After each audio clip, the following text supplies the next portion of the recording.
కొండ నాలుకే మందేస్తే ఉన్న నాలుగే ఊడిందంట. అట్లనే ఉంది మన రేవంతం సర్కార్ పనితీరు. వానలు లేక పంటలు ఎట్లా పడతాయని రైతన్నలు ఆకాశం దిక్కు చూస్తుర్రు. ఇక వర్షాలు మొదలైతే ఈ టైంలో పొలానికి యూరియా వేద్దామంటే కూడా మొన్నటిదాకా యాప్లలో బుక్ చేసుకోరని రైతన్నలకు పురమాయించిర్రు. యాప్లలో బువ్వ, కూరగాయలు, సినిమా టికెట్లు, కార్లు బుక్ చేసుకున్నట్టు వ్యవసాయం చేసేటోడు యూరియా కూడా ఫోన్లోనే బుక్ చేసుకోవాలంటే ఎట్లనా? మాకు ఫోను నడపనికే సరిగ్గా రాదు, ఇక యాప్లలో యూరియా బుకింగ్ ఏంది సామి అని రైతులు నెత్తి నోరు మొత్తుకున్నారు. అయితే ఇక రైతుల గొంతు సర్కారుకు గట్టిగా తాకినట్టుంది. యాప్లలో బుకింగ్ పంచాయతీ నడవదని వ్యవసాయ శాఖ అధికారులు ఇప్పుడు కొత్త ముచ్చట చెప్పిర్రు. ఇకపై యాప్లలో లడాయి పడాల్సిన పని లేదు. చిన్నగా మీ ఊర్లో ఉండే మీ సేవ కేంద్రానికి పోవాలి, 10 రూపాయలు కడితే చాలు, మీ సేవలోనే యూరియా బుక్ చేస్తారని చెప్పిర్రు.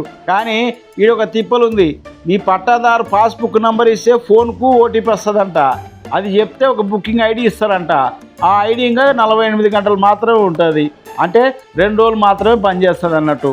ఇక ఈ లోపల మీరు ఎంచుకున్న డీలర్ దగ్గరికి పోయి యూరియా తెచ్చుకోవాలి, లేకపోతే ఐడి ఖతం అయిపోతుందంట.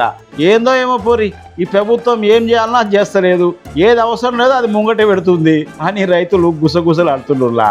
సీదా ఆధార్ కార్డు పెట్టి యూరియా ఇచ్చేస్తే పోయేదానికి ఈ 10 రూపాయల రుసుము ఏందో, 48 గంటల గడువు ఏందో ఈ గోల అసలు చూడాలి. మరి ఇక మీ సేవ ముచ్చటైన రైతుల కష్టాలు తీరుస్తుందో లేదో. మీరేమంటారు పబ్లిక్? కామెంట్లు అరుచుకోరి.